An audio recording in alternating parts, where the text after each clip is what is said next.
Well, welcome everybody. Look like you're ready to take notes. It's very studious, isn't it? Pull out your it's either for notepads or dinner plates. So pull out your little shelves. Big notebook. That's a massive notebook. My goodness. You've got a lot of faith, but you're going to learn a lot in this session.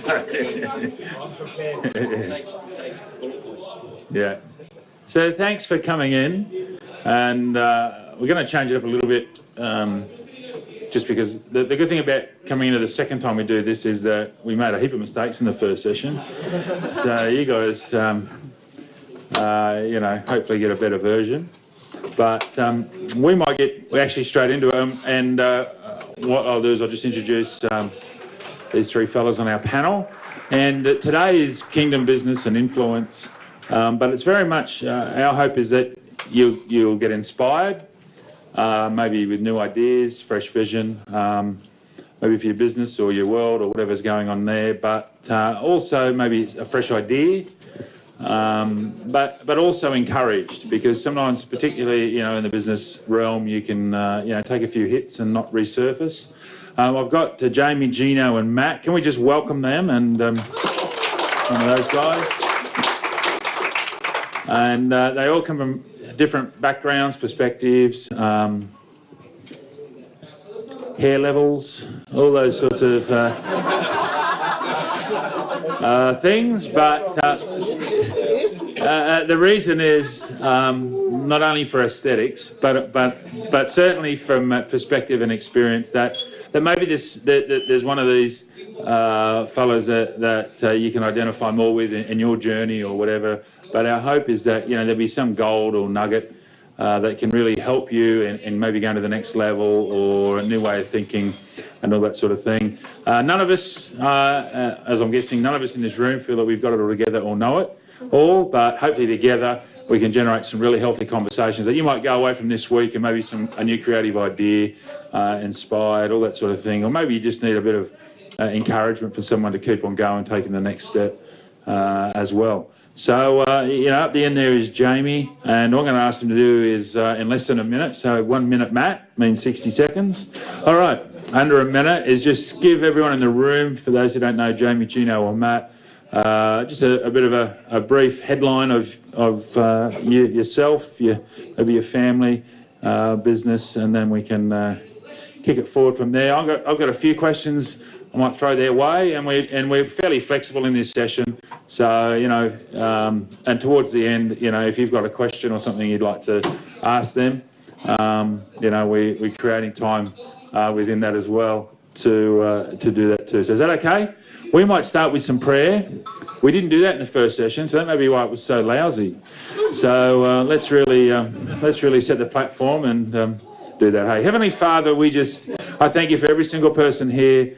Lord, I just pray that wherever you want to lead and take the next little session, Lord, that we just leave it at your feet. Lord, we pray for anyone who's struggling or searching that, Lord, some answers would come. Lord, some solutions that are of you and from you. Lord, we just thank you for every family and household represented. We give you the glory in Jesus' name. Amen. All right, Jamie, you can kick us off. All right, yeah, so I'm Jamie. I'm 34 years old, married. I got 2 kids. My wife just walked in here too, up there, so Misty. So the pressure's on now. I've got a small car detailing business here in Dubbo. I've been constantly now self-employed throughout the last 6 years, I think. Set up here in Dubbo, and I've been in Dubbo now for about 8 years, I think. That's a bit about me. Thanks, Jamie. My name's Gino, and I wish I was 34. I've been I'm married, got 3 children, 8 grandchildren. Moved down from Dubbo to Dubbo 2 years ago from sunny Queensland, Brisbane, and to business partner and I, we bought a business here in Dubbo, which we named Clive and Wally. We manufacture eyewear. We're the last remaining eyewear manufacturer in Australia. So that's about it on me. My name's Matt, married to Linda, 24 years, got my son Jesse just in the front here. business establishment. About 25 years in and out of the carpentry industry, about 13 years in life coaching world, and 20 years next year in ministry circles. So that's us. All right, so just a word to our guys. Don't forget that these people haven't heard your story, so you're not repeating yourself.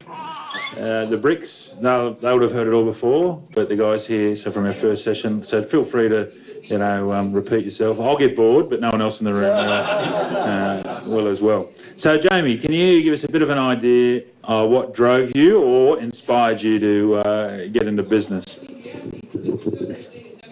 Okay, so what I guess drove me and inspired me, but about 15 years ago, what's it make? 23? No, 20.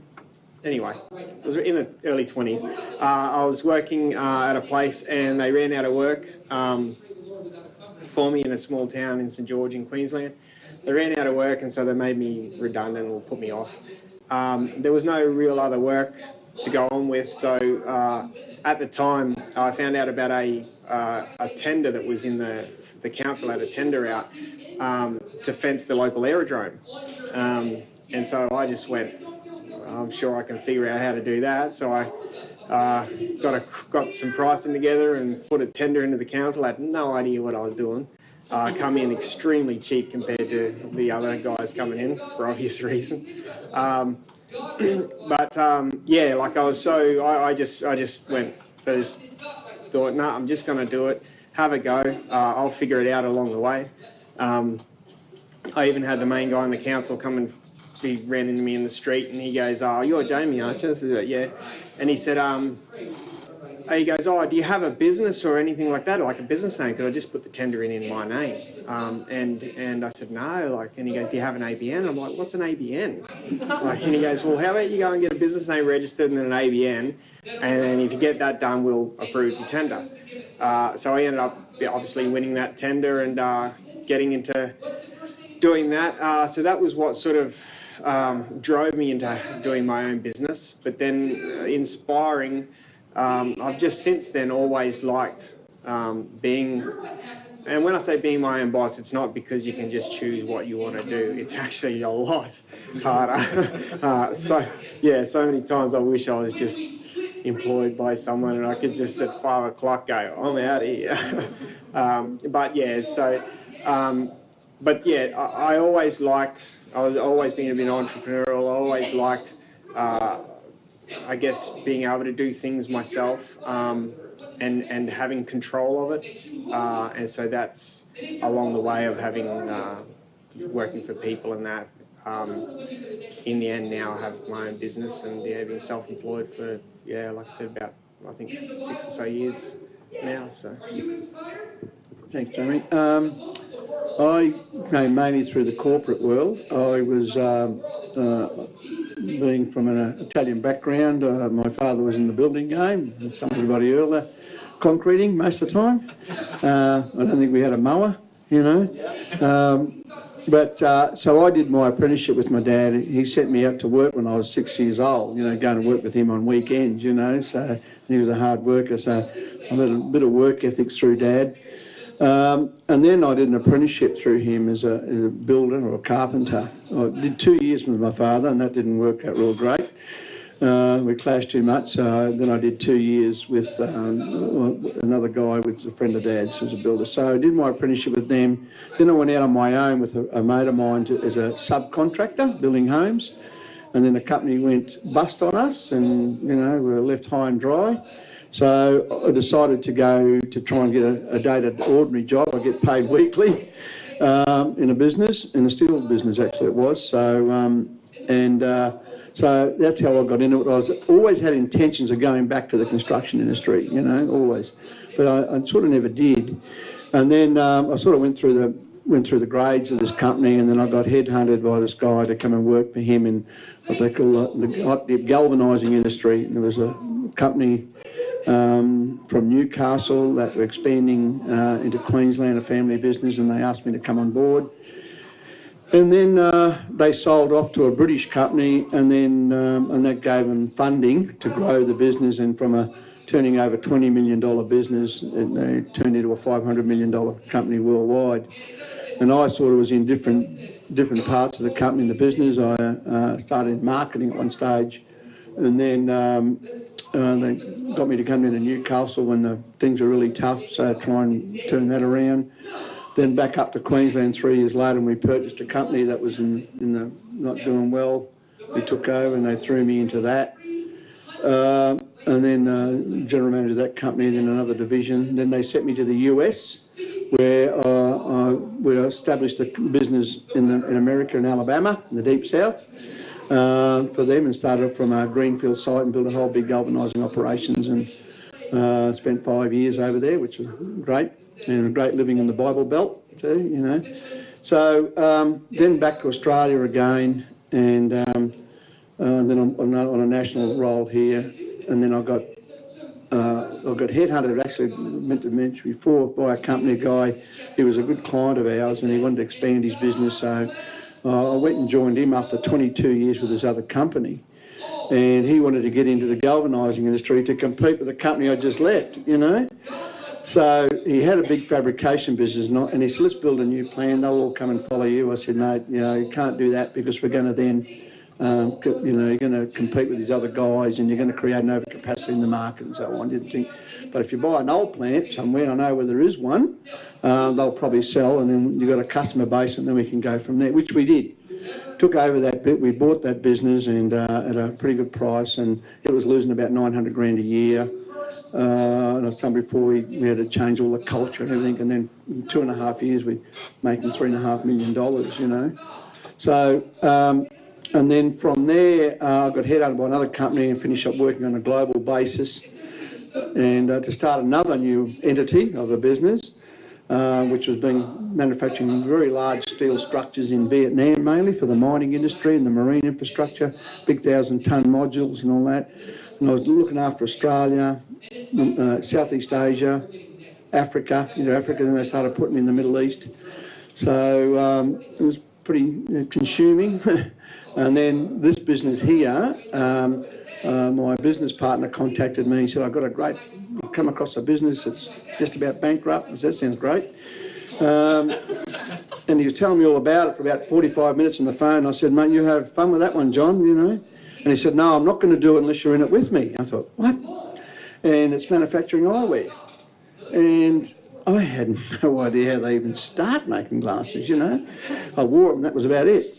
So long story short, we bit the bullet, and we finished up coming down here 2 years ago, and to try and make this business grow, and we are Australia's last remaining eyewear manufacturer. So I've come from the construction into the corporate world, and then into our own entity in a small business, but you know, it's a small business, and growing it. So I'm taking some of my other experiences into this.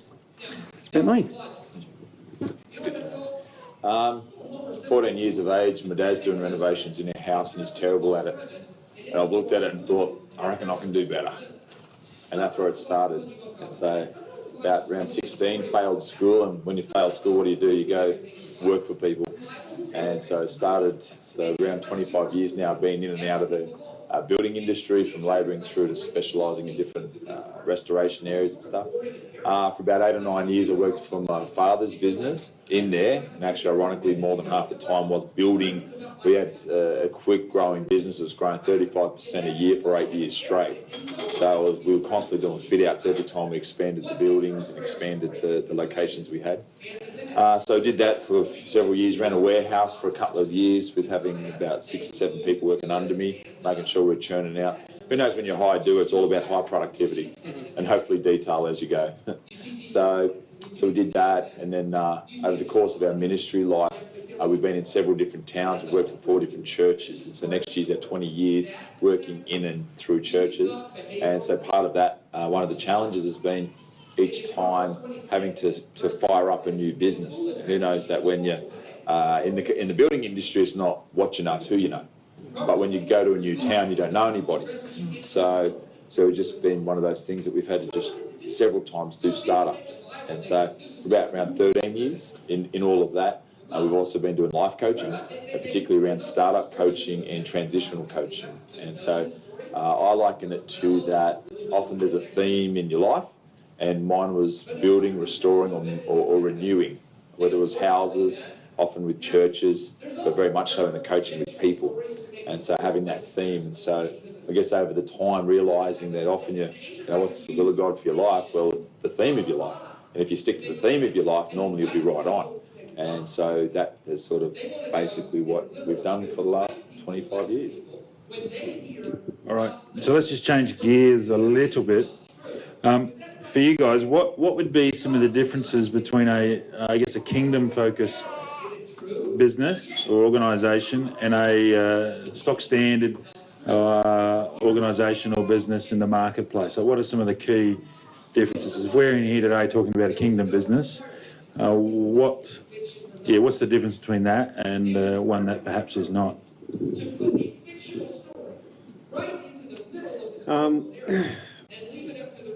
The difference that I can see, and I had to sort of dig into this because it wasn't just naturally, like, you're not just sitting there thinking about it. One of the things, and that I've found, especially over this starting up this new business now, is the backing and the support that I have from God. The fact that through hard times, when you're worrying, financial times, problems with staff, everything that you've got, you know, all the issues that you have with running a business, is that you can just trust God. You can just lay it all down to Him, and know that He's never going to let you fail. He's never going to let you fall, and that it'll all be all right. You know, cast your cares upon Him, and however the scripture goes. And yeah, so that's one of the things that I've sort of noticed, the difference that I could see between me and a business that would be the same without it. That's a big obvious thing.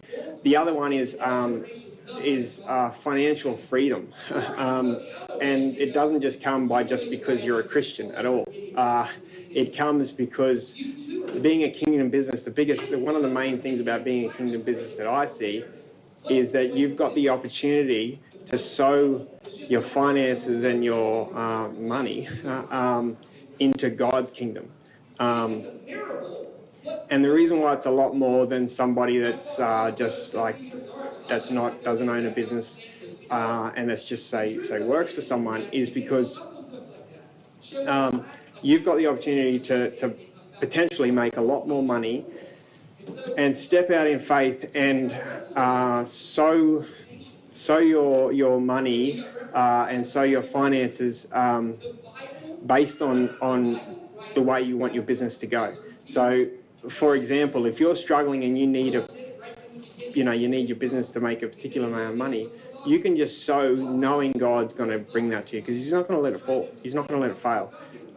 So other businesses that aren't kingdom-based businesses and of the world, they don't have that. They can't, they don't know that. So they're not going to sit there, and they actually think it's crazy, the fact that you go, oh, I need some money, or we need more money to come through, so I'm going to actually give away some money to the church or to whatever it might be. A good example of that we're right in the middle of right now is a particular shop owes us a fair bit of money, and we sort of really need that money. We've relied on it to come in, and they weren't paying that, and we were so close to having a letter drawn up from the solicitors to send it to them. We were about to go in and fight for this money, which would have created tension between us and this shop, and they do give us a lot of work and stuff. And it's just a path I didn't want to go down. That was, on our own understanding, the only way to go about doing it. There was no other way. We'd asked them time and time again for this money. They come up with every excuse. The next thing was to get the solicitors to send them a letter. And then I was praying about it, and it just came to me, and it was, God was just saying, like,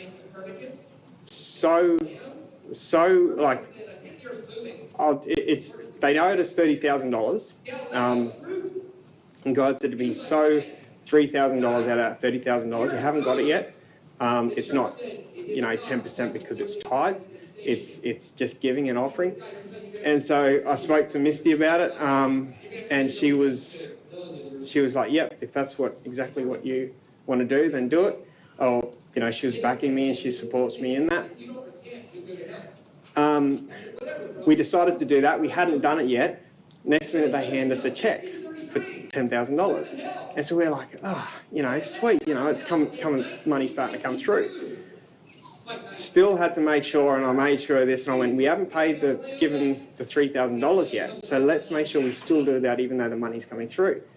So we deposited the check into the account, paid the $3,000, I think it was that same day, and we've given it to the Horizon Project. We just thought it would be the best thing to sow into something like that. And then Monday morning comes, actually no, it was Friday afternoon after we deposited that money, I get a notification from the bank that the check bounced.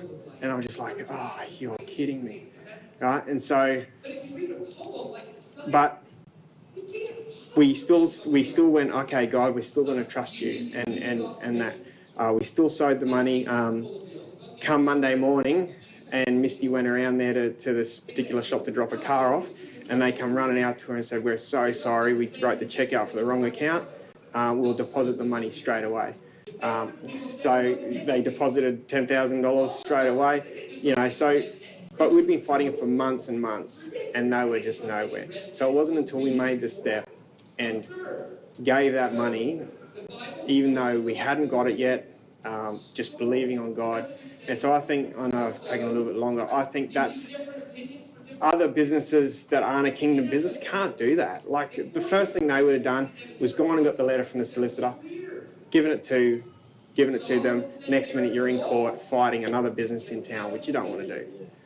So this way, God's sorting it all out. We don't got to worry, and everyone in the end's going to all get along, and we'll all get looked after in that. So that's one of many, I guess, answers that I could have had for that. So you covered all mine, Jamie. But I 100% agree with Jamie there, because I think as a kingdom-focused business, we have a mission of giving, we have the mission of giving finances and support to other causes, like the Hope Horizon Project. And I think that is the main thing. We also, along the way, along your road, you do get other little opportunities to help. We had one young lady that came into our store, our shop. We've got the factory there, we have the shop in the front, and she came in, you can see she was visibly upset. She's got 2 little children, she's unmarried. The oldest was 11 with ADHD. I think he touched and played with every pair of glasses in our shop. And anyway, she said that she'd got eyewear for her little boy. He's got a problem with his eye, it's a disease. And one particular optometrist charged her $800 for a pair of glasses for this little kid. She's got no money, struggling. So she was upset. And she has to buy them quite often. He's 11, and by the time he's 20 or 21, he'll be totally blind. And there's nothing they can do. It's very serious. So, so what we did, we supplied her with the eyewear, the frames, got the lenses done, which are very expensive, but we paid for all that. So we were able to bless her, give her that for nothing. And I think that's what a kingdom business is there to do, things like that when the opportunity arises, and I think, and that is very, very important, I think. I've got a massive conviction on this, because I think sometimes it's in the description. When you talk about kingdom, I've always seen it as the king's domain. And when you break down the king's domain of your busyness, that's where you will be busy, in the king's domain. I know it's a play on words, but that's actually what it is. And I think that in understanding Matthew 25 is the principle of stewardship. And I think that one of the things of a kingdom business is that he's the owner and you're the chief steward. And I think what happens with that is it shifts the attitude towards the money. Because if you're the owner, you'll do whatever you want. And I think we all might default into being the owner of our money. But I think when it's from the context of a kingdom business, that he is the owner, we are the stewards, and we listen to what the owner wants in a partnership agreement. I think the other thing that in a king's business or the king's domain is that it's people focused, because anything to do with the kingdom or calling always results in, I think for business context, is the people and adding value to people. But I think it's also a responsibility that it's actually meant to generate finance and is meant to make money. I think sometimes people have this confusion of, well, you know, the money thing. You know what? Fix the money thing, you get everything else right. And I think it's having not a question around money, it's having an incredibly strong conviction around money. Why is it that Jesus spends nearly a third of his time in the Gospels and the New Testament where he speaks around the topic of money? It's because it has such a high priority and influence in our lives. So if a third of the time is spent, or around a third of the time, I'd say it needs some fair dinkum focus. I think the other thing as well is that understanding that a business is a generator. It's not necessarily your total purpose of life, but if you've been called a grace to be in business and to have a generator, a money generator, it's to generate well, but it's to generate for something beyond you. So I think a kingdom business will always have a cause. And so when you seek out the heart of God on those things, you know, these guys were sharing, you know, I just love the, you know, Jamie needed a breakthrough, so he sowed into a cause and then God responded.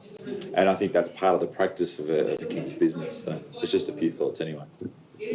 So can I just ask a question? Here in this room, like who in the next couple of years, 5 years, is considering maybe entering into business, whether it's working still full time and starting something? Is anyone here in the room yet? There's a couple.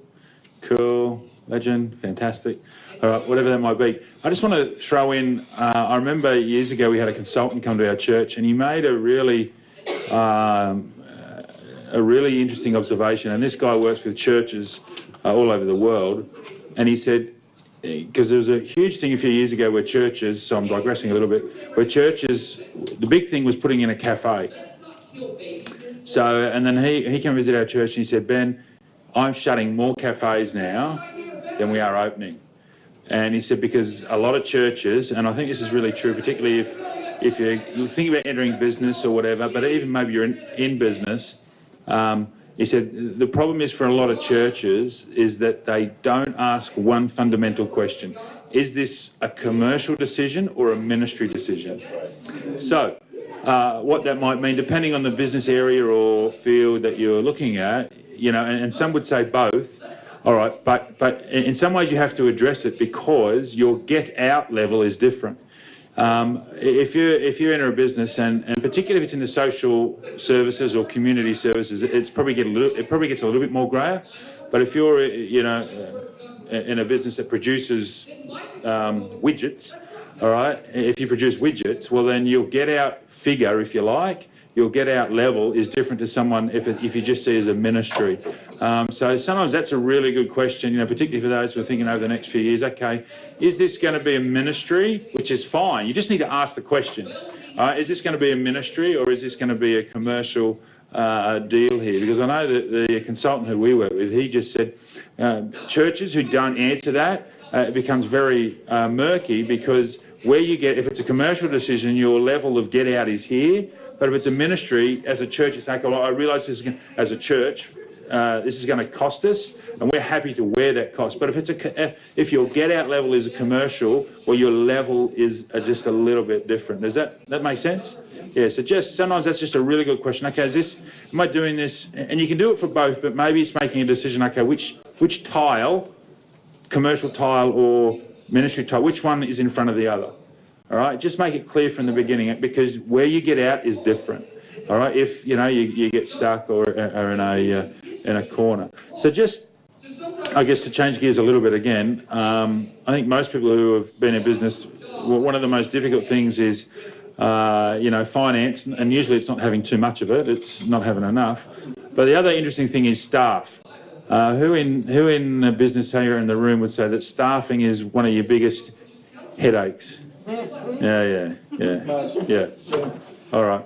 So, and particularly in a kingdom context, it can be tricky because, you know, sometimes you'll have people who aren't Christian, which is fine, and I think it's healthy. Actually, Gino was sharing before in the earlier session that he's just employed 2 new staff. One's a Muslim, one is a Sikh. And I just think that's powerful. I think that you shouldn't have everyone who works in your business has to own a fish sticker. I think it's I think it's cool. They can have a poppadom or whatever, whatever it might be, or a turban. But so in that thinking, you're obviously wanting to run a kingdom business, a business that's built around the kingdom of God, and what that might mean. But within the commercial reality that you have people that don't maybe share those values or share that you're driving this way with a kingdom focus. What would be 2 or 3 key attributes or key values if you're going to employ someone from a staffing point, that irrespective of their faith, their experience, their whatever, that are just non-negotiables for you? That maybe there's some areas that you're happy to have some wiggle room, but there are just some things that for you as steering and stewarding a kingdom business. What would be a couple of those things? Just give us the headlines on. Okay, well, that's not negotiable. Okay, we don't need to have a conversation about this. This is how we run. This is how we operate. We're not going to have a conversation. It's either this is how we do it, or you're in the wrong business. So, can you give us some headline thought around that? Like I sort of mentioned on the first session, at the moment I'm okay with this in this sort of part of it, because I've got my two staff members that I have both sort of have Christian beliefs as well, so it works really, really easy. I actually had one of them come up to me the other day and say, "Man, I just don't take this the wrong way, but." Because I was really stressing out over a particular thing that was going wrong, and it was just out of my control, and I was just doing the normal human thing and stressing out. And he actually come up to me and said, "Don't take this the wrong way, but I think you just need to step back, let God handle it, stop stressing and just get on with your work." And I was just like, yeah, that's so true. So even though it's got nothing to do with that, I'm in a really good place in that sense. Still have a really hard time trying to deal with staff, even though they are Christians and that. But and I have had staff previously that weren't Christians and stuff, and in other businesses I've had, and I haven't had ever an issue where I've had to lay down the rule or lay down the law. But I just think, for one, respect, that they've got to respect our faith and our belief, respect the way we do things based on God and our faith and belief. We're not like Christian Nazis where the minute you say a swear word, you're 3 warnings and you're out sort of thing. But it doesn't take long for any person that's either worked with us or worked around us, before you know it, and they could have the worst language in the world, they're actually apologising when they swear. They'll swear and they go, "Oh, sorry, I didn't realise." Whereas before, they would have been swearing every second word. So just your behaviour rubs off on them. And so, we don't allow the bad videos and stuff to be shown around the lunch table, and the pin-up pictures in the back of the toilet door and stuff like that. That's a real given. There's no way you can't bring that in. And just like I said, just respect for our belief, it doesn't take long, and Gino mentioned it, and he will mention it. It doesn't take long for you to rub off on them, and before you know it, they're actually starting to act the same way that you act, just because your behaviours and your Christian behaviours are rubbing off on them. I hope that sort of helps. Yeah, thanks, Jamie. If you're starting a business off totally afresh, it's a little bit easier where you can start the right culture from day one and hiring the right people. When you're buying into a business, the hardest thing is that you've got to try and change is the culture, and it is. When we took over this business, some of the culture was not really good at all. There was a lot of backbiting, bitchiness, and all that happened. So we had to change that. And by the way, as of tomorrow, there's only one person left in the business that was there when we bought the business. And, they've left on their own accord, by the way.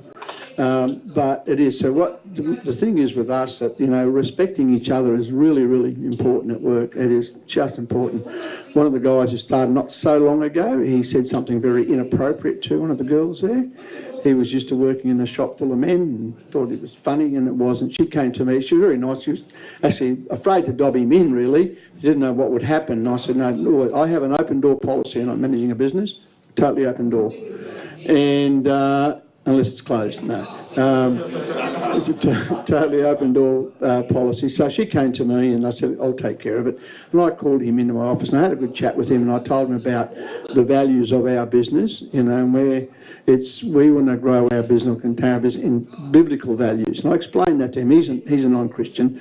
I mean, everybody in the business, you know, myself and one other guy who's a devout Catholic, are the only sort of Christians in the business, as say. And we got a Muslim, and same before, and a Sikh, and non-believers. My business partner, he's an atheist, you know, and that brings its own difficulties in. But it is important that, you know, it's, as Jamie was even saying, really the respect for each other in the business, and you've got to create that culture and maintain that culture, and it does rub off, it really does. And you've got to always show an example and be an example in the business, you know. That's it, that's most important, you know. So sometimes you've got to, might get cranky about something, you've got to pull yourself into line, be careful what you say, you know, but it is important. That's good, Gina. I just think probably touched on it earlier in the first session, that the culture, and these guys have both touched on it, the culture of your business is the filter for your organisation, and how that culture is how you do life as a group in that organisation. And I think it's very important to have that culture healthy and built on values. I think for your staff particularly, I'm finding right now that the attitude thing is very interesting. At one of the projects we're doing out at Narromine, we're developing a community space called Third Space. And currently there's 3 part-time people employed there, 2 as contractors, 1 on staff. I guess the administrator, she's full of the fruits of the spirit, all the values, everything you want in someone who's on the team is great. But my 2 supervisors in the projects which are in construction, one's a very strong atheist against anything to do with God or the church, and the other one has, let's just say, anger management issues regularly.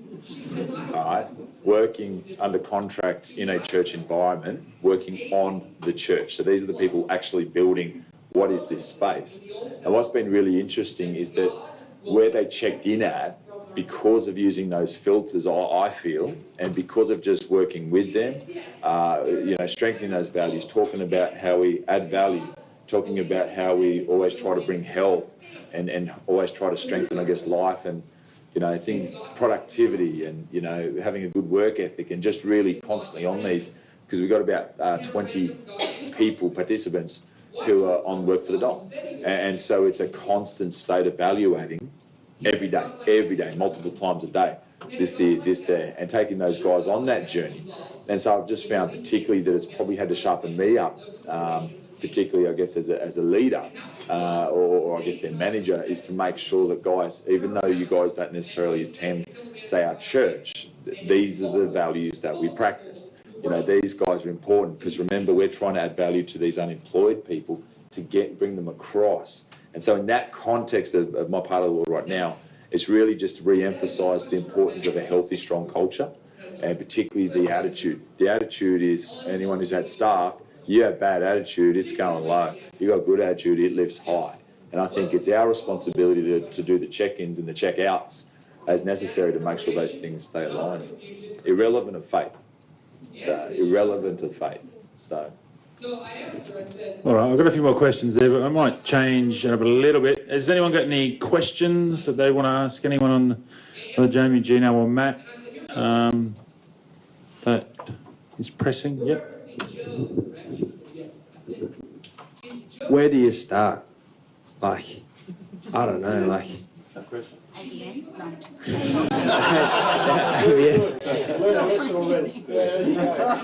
I don't know how to put it into, like, more words, but where do you start the journey? Where do you kick yourself into studying business, or do you kick yourself into just doing, or maybe you could help me out?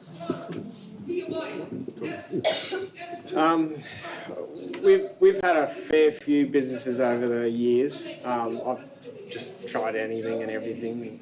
Some work and I just end up moving on for some reason, I don't know. everything's a stepping stone. I've certainly made some wrong decisions. We've certainly made some wrong decisions. And More you or me? nah, it's me. So a couple of things that I'd like to, I guess, maybe just points in my journey that might help with that answer, is one,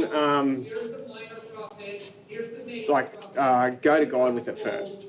So well, I guess find out what you want to do, right? And then once you do that, just go to God with it, take it to God, and just spend time asking Him about it, praying about it, getting into the Word, stuff like that. Because we had an experience where I was really thought that I wanted to start a cafe up, right? I just loved the thought of owning a cafe for some reason. We looked into it, everything just lined up, right? All the doors were opening up and that, and I was just like, yeah, this is God, you know, this is exactly what, because I wanted to do it, all the doors were opening up, it's like God's just throwing this into my hand. It was the worst thing we ever did. Like, we poured a heap of money into it. Poured a heap of money into it. It just went downhill. It sucked up every part of our life. I think 8 or 9 months later, we ended up just shutting the doors and just selling a bit of the equipment just to get something back. Ended up losing about 100 grand on it. Thank God he brought a hailstorm around, and I just ran off to the hailstorm, and I was, able to recoup sort of a bit of that back. But when I sort of thought about that, and I was like, yeah, but God, you made it so as if it was like Him that was doing it. And then when I realised, I never actually asked God. I didn't. I was just assuming that He was doing that. I didn't actually put it down on the table and say, God, is this what you want me to do? Does this line up? I have to work every single Sunday. That just doesn't work when you're trying to get to church,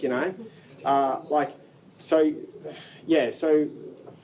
take it to God. Just I guess, see what the Word says about it, stuff like that. The other thing is that someone once said to me was, stick to what you know.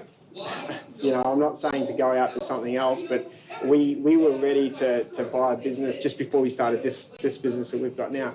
We were ready to spend, I think it was, 150 grand buying a already established business in town, something that I knew nothing about at all.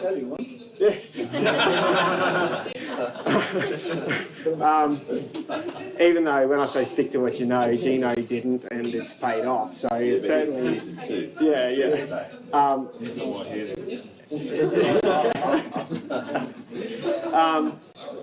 And I was a bit like, but I don't want to do what I know. Like, I want something new, right?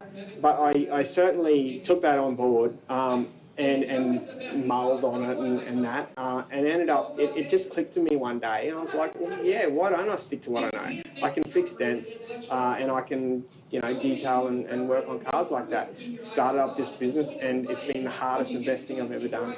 And I know it's exactly where God wants us to be as a family, and it's all going over 12 months into it now, and it's going so good. So I hope that helps.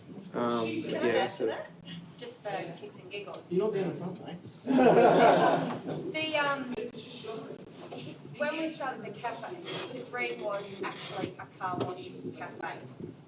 We couldn't pull that off. We stepped into the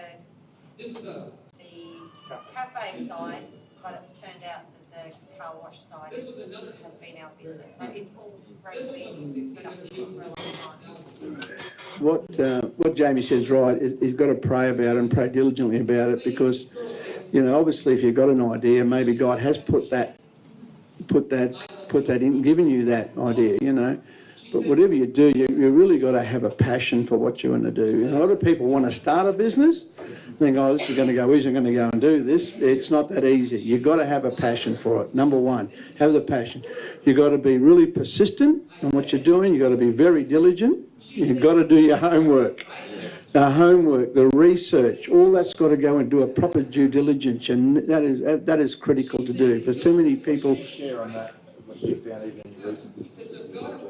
Yeah, well, see, when we bought this business, or my business, I couldn't get down here as quick as he wanted me to, so I was still tied up with a major project with this other company. And John thought, this is a great business, it's going broke, but, let's buy it and turn it around. Because at the time, I think the market in Australia was like, I think this business had about 0.000172% of the market. So, and you've got to go up a little bit. Sounds great, doesn't sound much. They make it worthwhile, but there's more to it. Now, I was very tied up in another business, so he did some due diligence, but not enough. If I had done it, it's totally different, because I've got a list of when you're doing the due diligence on a business and you tick off, right? And you've got to tick off more ticks and crosses, and it's a few pages, and that is really, really important that you cover that, And that wasn't done enough, because if you do the due diligence right, you know whether this is going to work or not. And it's absolutely imperative that's done. You've got to do that due diligence, because a lot of people say, I'll get this. There's a guy down that cafe down the street. He's busy all the time. Maybe I can put one in here. Doesn't work like that. But you've got to have that passion. You've got to do your homework and do your market research. So if you need any of that, I can give you some guidance. Would you trust your own, or would you get someone to look over your shoulder? And that is a very good point, because sometimes, and I think you need to have somebody look over your shoulder as well, because you might tick up, the white, that's right, Greg, but you need to look after your shoulder. You didn't do you a lot of times, I'll tick that when you shouldn't be, so you need that other person in there to have a look at, and I totally agree with that, always have that. So if you ever needed that list, just let me know, I can give you a bit of guidance there. Anyone else got a question? Yes. Can you choose the right people to start up a business? Can you choose the right people to start up a business? I didn't hear that. Sorry. Oh, sorry. You're all right. You're going to make me walk. Oh, okay, sorry. Can you choose the right person with the same drive to start up a business? Can you choose the right people, Yep. So how do we choose the right... Okay, that's all right. All right, so what would be 2 or 3 things, probably from each one of you, give some headline. If you're starting a business, and in respect to staff, if you're looking to or go into business with someone, what would be 2 or 3 things that would be top of the list that you'd be looking for? Like, one would be, I would assume, to steal your thunder, integrity. Like, you don't want to go into business with someone who's going to, So anyway, so have a think about that. I'll have a think about Yeah. Look, it's a wide question. Kenny probably said, would probably be better to answer that. But I think a couple of things straight up. The integrity deal is a big one. Passion, is it in them? I believe if it's in them, it'll come out of them, good or bad. I think that particularly with staff, I think, or sometimes even volunteering, sometimes can lean to that frame as well. Like, I think attitude, aptitude, and ability in testing those 3 areas is really, really important, because the attitude at the end of the day makes or breaks anything. Right? If you've got great skill, ability, but shocking attitude, mate, punch them, not hug them. Like, if they haven't got aptitude for learning and understanding, so we call it lean in, that there's a sense of lean in that they really want to be there. You listen to the language, you hear it in the conversations. Hopefully they're asking questions where you go, cool, they're not just a worker, they're genuinely, there's an intuitiveness there, there's a sense of buy-in, there's a sense of, hey, I see my future in this. I think particularly short-term, long-term, sometimes you listen to a worker, and by the way, workers are whingers and whingers are workers, it's a bit of a giveaway, but you just listen to the language and you go, yeah, there's 6 or 8 months in this, unless they change, it's not going to happen. But I really think at the end of the day, the specialisation of whatever the business is, you really hope they've got an ability to it. I've always believed very strongly that these 3 traits, consistency, if they're not even turning up, don't matter how good they are, accuracy, to be able to be accurate at what they've been asked to do or what the job entails, and then speed. And I think if you get those things in that sort of aptitude deal, and the ability, I guess for me, those things matter a lot, because at the end of the day, like, if you can get a 7 or an 8 out of 10 at the start of a worker, that's really, really good. But often there's the old J curve where the 3 months trial, and Greggy knows a bit about this, the old 3 months trial, where after 3 months you're going, thank God we put a 3 month trial in place. Because seriously, because they look like the shining stars at the start, but they dull very, very quickly. And so it's just those, time frames as well is such a big one. Can I say something? Are you talking about a partnership or that's what I was going to ask someone? Yeah, kind of like a partnership. You'd like to bring somebody in partnership in your business. Okay, check his bank account. Can I just say something? My son's in negotiation with business at the moment with a person, and he said, Dad, we complement each other. Yes. That's so important. You've got to be able to work with them. And what he's finding is the person that he's working with has the same vision, has the same. So they actually complement each other. What he hasn't got, the other person's got, and they come together in complement. That's exactly right. What he said is exactly right, because even my business partner, John was my boss years ago, but we always worked well together when we're going out doing deals where we, often bad guy, good guy, but we always worked well together. We both got the passion, that's number one, both have that passion, but you've got to be complementing each other. John's got strengths which is take care of my weaknesses and vice versa all the time, and I think that's really important. That you complement each other. It really is so, and both have that same passion to succeed, and have the same values too as well. I don't have a lot to add to what they said because they pretty much hit the nail on the head. I got approached a couple of times about going in partnerships with businesses and stuff, and I always quickly went the other way. Main reason, I guess, not selfishness, but I was just like, no, I want to be able to control this on my own.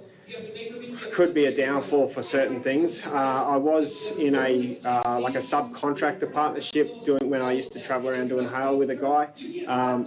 Me and him were like peas in a pod, but we were also like chalk and cheese. You would never think the two of us would have connected. But we did that. We complemented each other. Same thing. My weaknesses was his strength. His strength was my weaknesses. So it's probably just to back up what they just said. Definitely. And Pastor Ben sort of mentioned on it too. Make sure that they've got that same. You'd be really, even though Gino's in it, but you'd be really worried about going in partnership with someone that doesn't have the same beliefs in faith. But it's possible, obviously. But yeah, I'd be definitely concerned about that if you wanted to sort of look into that. Yeah. So. And maybe another thing. Yep, go back. That's right. Another thing to consider is, and it's not only complementing, but it's chemistry. Yeah. I know when businesses are looking at acquisition, one of the key things they look at is the element of culture because it affects chemistry. Okay, well, which ties into values and that as well. But the other thing I just want to throw in as well, I know like if this is what some people I think miss as well when they're talking, particularly on a small business level, is that if Jamie and I come up with an idea and said, okay, mate, let's go into business. All right, and some people will do. We've got a great idea, and we're going to do that. All right, it's not. This is what I just think some people miss is that it's not just Jamie and I going into business.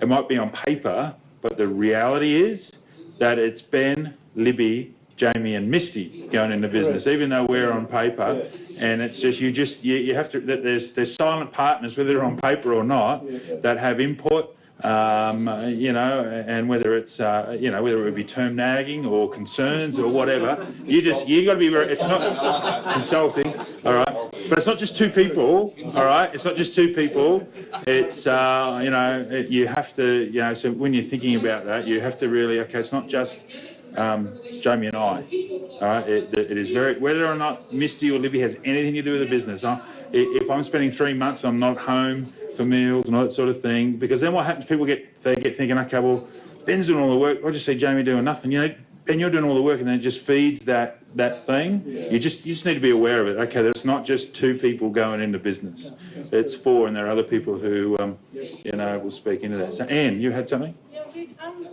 hear more and more of Christian businesses being targeted, especially by gay lobby groups and that kind of thing. What are your thoughts in terms of how you prepare for that? It could well get worse. You put things in place so that you're protecting yourself in the business. What are your thoughts on, mental framework for that kind of something? I could probably speak a little bit into that, because it's a very wide thing, and it's obviously what you discuss is the hot topic at the moment. But it's very much, there's legislation around all of it, so it's more than it's not only biblical values, but it's also there's consumer, there's workplace relations. I think that you just got to be as tight as you can in that space. I think some of it's tied into your values as a kingdom business, okay? And for each of these three guys, I'm sure if there was 10 values that they would rank them differently for a whole lot of different reasons, all right? So I'm talking outside the framework of workplace relations, but for them, so that would be part of the culture of the organisation as well, and how they communicate that information about what their position on a matter is, or, and creating extra conversation pockets for, okay, let's, if you have a difficulty with that, let's talk about that another way. And it depends on the individual business policy procedures. Like it's probably not a one-size-fits-all answer. And there are some industries that are not affected by it. There are some people who don't give a rip, but there is obviously workplace relations and human resource requirements that, by law. And look, it's actually a tricky area. It depends on who's in government, depends on the economic climate of the time, as well as the political climate, but it also depends on the individual business and where and the industry they're in. Like, there's just so many different factors that contribute to, dealing, whether it's that particular matter or another one as well. And how you ready your team. I think that's, again, they have to factor in, all those elements. And, and then another thing would be, well, is our business, Clive and Wally are in Dubbo. What if they want to go to Darwin? Or what if they want to go to here? Well, there are just other things to manage within that. And then it can become very complicated, because then once you go across borders, sometimes that legislation changes. And then you've got the individual dynamics of that particular subculture within Darwin, which will be different to Dubbo, et cetera, et cetera. So, yeah, one more, and then we better. This was just what you had said before about commercial or industry decision, and you said there's a different level. Yep. Okay, all right. To give you a really crude, not crude, it's not the right word, not crude. Okay. So, say for example, I'll use that example of a church cafe. If we saw it as a commercial venture and we're losing money, all right, and we're running it for 2 years and we're losing 50 grand a year, we might say, once we start, unless this thing turns around, we're happy to wear it for another 12 months, all right, because we think we can make it work, all right, and that's our get out figure. But if we said, as a ministry, we can see it's feeding homeless people, or it's single mums, or that sort of thing, and we see it as a ministry, and it's costing, in that sense, the church organisation $80,000. Well, because we see it as a ministry and it's so powerful and people's lives are being changed and all that sort of thing, well, we're happy just to we realise that that's a ministry expense in the right way, all right? So, but if it was a commercial thing, you're saying, well, look, we put it in as a commercial venture because we need to make money out of this, otherwise we need to look at something else. So that's what I mean by there's a different, if you're talking pure economics, there's a different out than, and it's just at the beginning, ask yourself the question, is this a commercial venture or is this a ministry thing? Because there's some fundamental differences in why you're doing it. One of the drivers for a commercial venture is profit. Yeah. All right, but one of, not at the expense of people, but all right, but one of the driving things for ministry is people. All right, but obviously we're just saying perhaps in a commercial setting it's profit then people. In a ministry sense, it's people then profit. Yeah, so distinguish, Well, yes, you have to decide and you have to decide. Okay, what's our main focus here? Okay, what do we really believe in the Lord that we're doing this for? Because a commercial venture might be, okay, well, we want to set this cafe up. It's going to take us 2 years to get it rolling. All right, we realise the first couple of years, we think that in the first couple of years we'll lose X amount, but third year we'll start to turn it over. But your vision behind that, and that's why you just got to ask the question, the vision behind that commercial venture could be to support the local pastor or a pastor in Nepal or whatever it might be. So they are tied together, but it's just an okay, well, if the cafe is for to produce finance for ministry, but it's not doing it, well, then we get out at a different level. But if we put the cafe in for ministry so that we can, look after single mums or whatever it might be, okay, well, we're going to see that we're going to put it in the budget of our church as a operations expense that we can minister to our community in that way. And we're happy enough in that sense that, okay, well, we see it as, an expense that, because it's a ministry field and it's a ministry stream that we're happy to live with. But it's not, I couldn't say, okay, what is that figure, what is that out? Well, I just think at the beginning, you or your business partner or the group or the committee or whatever need to say, okay, well, look, this is what we think, this is where we are, but the commercial, it's either the commercial tile or the ministry tile, which one's going to come first? And just establish that from the beginning, because that way, it's okay, well, we've tried, hasn't worked the way we thought it would. We need to start looking about how we can wind this thing down. Does that help? Yeah. Okay, cool. All right, well, thank you. We're back here at, I think coffee and everything starts at 5:30 this afternoon. Can we thank Matt, Gino and Jamie? One more. Well, I forgot to mention Jesse too, with the business, really have to put a business plan together. Yeah. And you've got to have that business plan. If you're getting for finances as well, it could be finance, the banks, whoever the loan, they want to see that business plan. And a lot of mistake people make, they do a business plan and they throw it in the drawer. What's really important is that in a year later or something, take it out, have a look and see how your business plan's going. Well, I just did ours again recently and I realised, oh gee, our business has changed. We've changed direction in a few ways, so a few things have changed. But make sure you have that business plan, okay? And don't just leave it in the drawer. Go back to it and have a look and see how you're travelling on it. All right, well, thank you. We'll see you tonight, this afternoon, and have an incredible afternoon. All those women at the zoo, have a lovely afternoon there, eh? Make sure you come back. Thanks, guys.